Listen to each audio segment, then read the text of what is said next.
How do I recover when even my own mother has turned my life into a series of betrayals? I grew up with my mom and stepdad, but even though my dad was a little more supportive, he still wasn't someone I could always rely on. I'm not going to go into every single thing that happened, but I'll just say this. Between the ages of 9 and 13, I was in and out of the hospital constantly with a stress-induced stomach condition. I was so anxious that I would throw up from sheer fear until I was completely dehydrated and needed to be hospitalized. Let that give you an idea of how badly my mom treated me. And no, she never hit me, but she genuinely seemed to enjoy humiliating me and making me cry. The moment I turned 18, I cut contact with her. We tried to reconnect a few times over the years, but it always ended the same way. But this story is harder for another reason. When I finally escaped her, I met a guy I really loved, and he loved me too, at least at the beginning.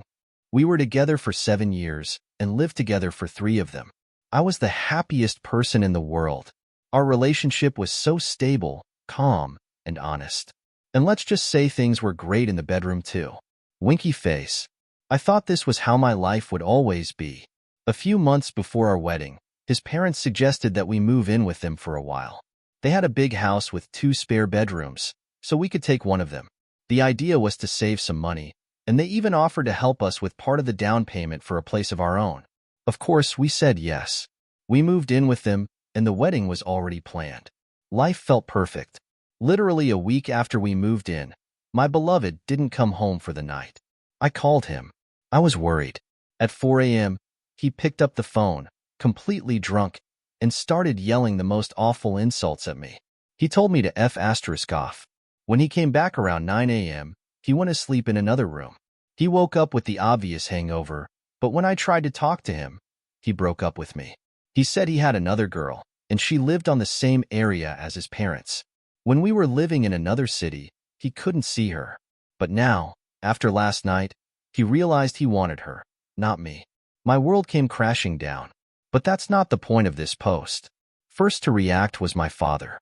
He immediately came over and took me to his place for one night. Winking face. Yes, I'm really grateful to him, because I had nowhere to go, and I needed that strong man who marched into what was essentially a stranger's house and used his authority to make it clear that anyone who hurt me should be on guard. He took me away with a few harsh words directed at my almost husband. It was somehow comforting, but I still didn't have a place to stay for longer. Someone must have told my mom about the whole situation, and she actually got in touch with me. I was in total shock. It felt like animals were suddenly speaking with human voices at Christmas. She wrote to me saying that she was out of the country, but our old apartment was vacant.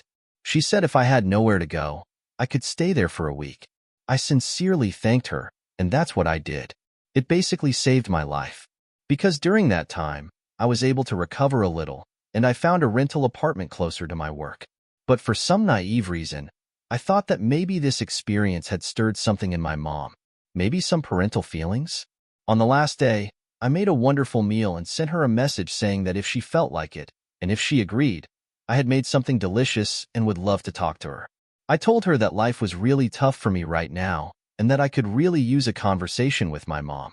I also mentioned that I had found a rental place and would be leaving soon, but maybe we could meet?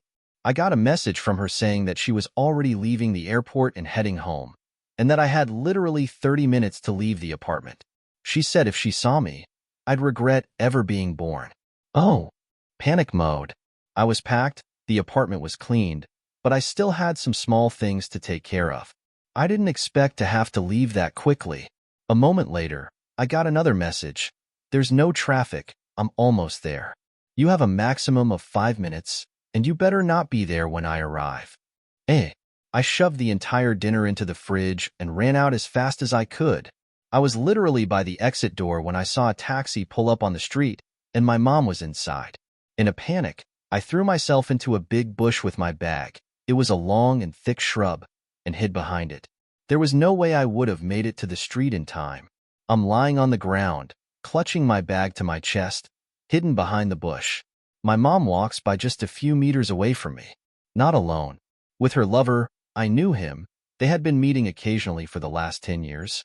He was one of many, but I knew all of them.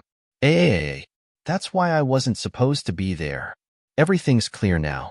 I trudged along with my bag, which held my whole world, my shattered life.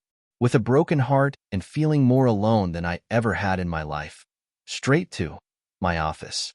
Because my new apartment was only available the next day, I decided to go back to work and sleep there. And 2 hours later, I got a message from my mom. The salmon you prepared for dinner was exquisite. I didn't reply,